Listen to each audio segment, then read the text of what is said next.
I'm Brian Weaver, and this is my partner. Hi, I'm Drew Sullivan, and we're both students here at Emory University.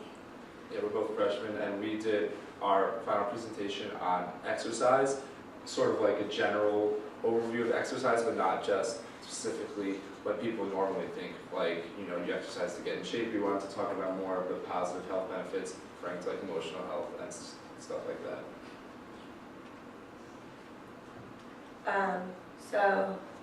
Just a quote by Thomas Jefferson, who talked about the importance of exercise. He said that a person should give about 2 hours every day to exercise, for health must not be sacrificed to learning. A strong body makes the mind strong. So he just talks about the importance of like exercising and how it's so important to like your mind.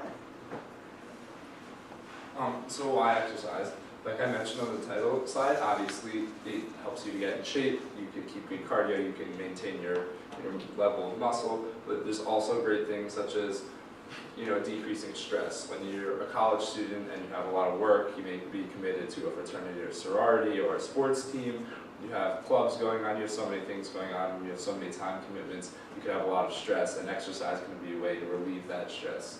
It's also like a way to spiritually escape, so you can sort of engage in a flow activity and keep your mind stable. Researchers at Tufts University did a study over many years, and they found that students who exercised at least 3 days a week reported that they were in a state of better physical health, as well as they had greater happiness, which is really, really important. And this just shows long-term effects of exercise. So not just the immediate effects about how great you feel afterward, but how it actually increases your happiness over a long period of time. Okay, so in terms of daily exercise, the Center for Disease Control talks about 2.5 hours of moderate intensity or 1.25 hours of vigorous intensity workouts throughout the week. I mean, that's up to you whether you want to go for many walks or a few runs, but it's when you're talking about the ages 18 to 64, you really need to keep active and make sure you exercise that amount each week.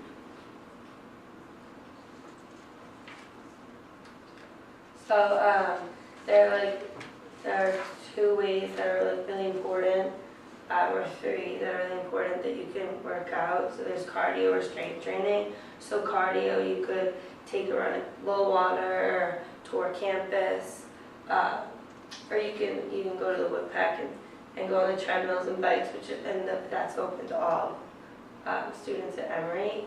And then for strength training, which is also really important for building muscle, you can lift weights or play with the TRX band. And then for light lifting, if you want to build endurance, that would be things, big, smaller weights, 2 or 3 pound or 8 pound. And then finally there's yoga. And for yoga, they have classes at the Woodpeck, which aren't that expensive. And you can buy a card, and the more classes you buy, it's cheaper per class. Okay, so moving on with the preventative and physical benefits of exercise. Obviously, like we discussed, it gets you in shape. Those are good things, but it also is great for your heart. It's great for your cardiovascular health. It decreases your blood pressure, decreases your cholesterol even, and it keeps your bones in shape. When you don't use your bones, they tend to fall apart, and that's called osteoporosis, and it also keeps your muscles strong and in shape. So there are also a lot of emotional health benefits to exercise. So it can boost your self-confidence, and it decreases the symptoms of depression by releasing different stress reducers and after you exercise or during exercise, and it can improve your sleep quality, reduce stress, increase stamina, provide stimulus by actually creating more neurons as you're exercising, and it can also be a really calming activity. So while researching, I came across a U.S. News and World Report article that talked about 7 interesting benefits of exercise, and some of them are expected and some of them may not be expected. It reverses the detrimental effects of stress, as we discussed before. It lifts depression. Exercising can make people happy. It improves learning, as we'll discuss in future slides. It improves your self-esteem and improves body image, as Drew just talked about. It leaves you feeling euphoric, and that's because of certain hormones that are released when you exercise. It keeps the brain fit, and we'll talk about how the brain reacts well to exercising. And it also, interestingly enough, keeps Alzheimer's at bay, and that's interesting for the elderly people. So the benefits for students, well, there are several of them, and most of them have to do with how the exercise affects on the brain. And so it can increase your brain power during study time because you're more focused and less distracted. You don't have as much physical energy, but you have still have a lot of mental energy. And it also stimulates brain cell development by increasing the number of neurons. And when you have more neurons, your brain makes more connections, which is really, really important during studying.